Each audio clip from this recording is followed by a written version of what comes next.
ఈసారి సరే. అయితే ఈరోజు దేవుని వాక్యం ఏమిటంటే వెనుదిరిగి చూడొద్దు. ఏంటది? వెనుదిరిగి చూడదు. దాని గురించి కొన్ని విషయాలు దేవుని వాక్యం గురించి మనం నేర్చుకోవాలి.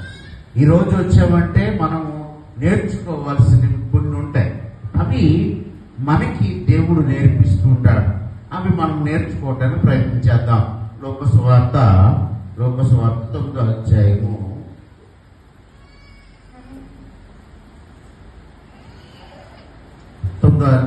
62 వచనం నాన్న.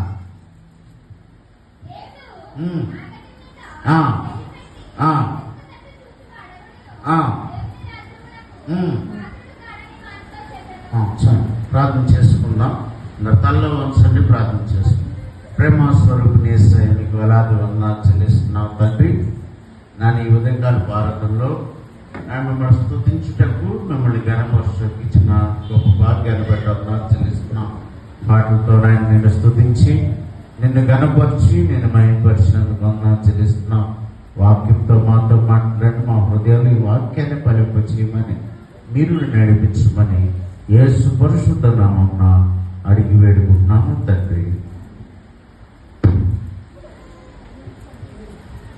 అయితే దేవుడు వెనుదిరిగి చూడొద్దని చెప్పిన దాన్ని ఎంతవరకు వెనుదిరిగి మనం చూస్తున్నామా లేదా అనేది మనకు తెలిసే వచనాలు దేవుని వాక్యంలోంచి ఉన్నాయి. ఈ వాక్యంలో మనకి ఎన్నో విషయాలు వెనుదిరిగి చూడొద్దు అని మనకి నేర్పిస్తున్న వాక్యాలు ఉన్నాయి. ఆ వాక్యాలు ఏంటో, ఆ వాక్యంలో ఉన్న అర్థాలు ఏంటో మనం ఇక్కడ తెలుసుకుందాం. ఎందుకంటే ఇది చాలా ప్రాముఖ్యమైన వాక్యం.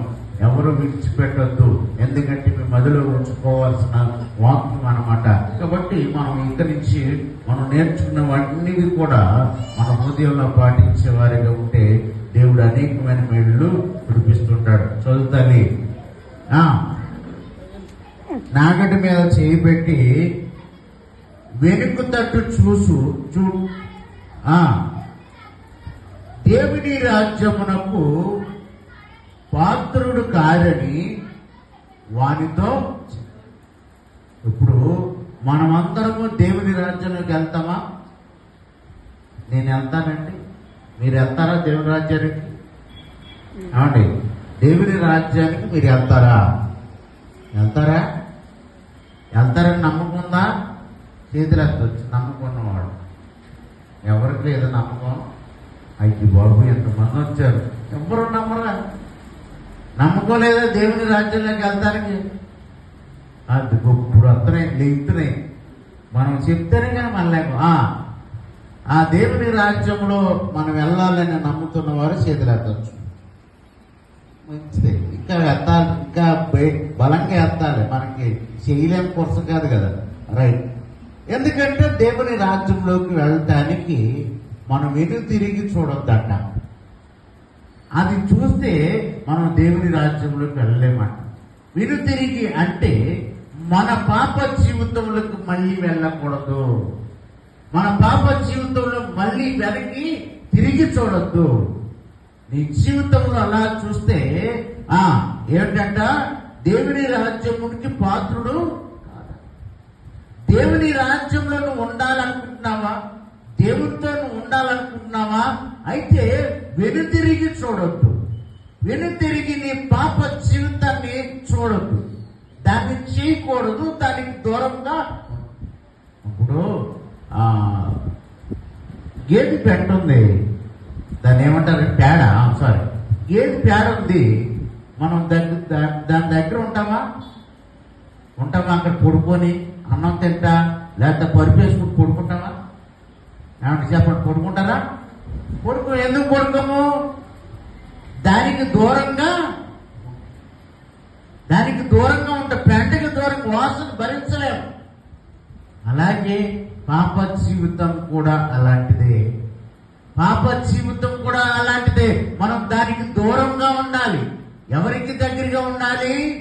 దేవునికి దగ్గరగా ఉండడానికి ప్రయత్నం చేయాలి. ఎంత మాత్రము దేవునితో ఉండటానికి, దేవునితో సహవాసం చేయటానికి, దేవుని బిడ్డగా బ్రతకటానికి అవి నువ్వు చేయగలిగితే దేవుని రాజ్యంలో నువ్వు చోటు తగ్గించుకుంటావంట. దేవునికి స్తోత్రం.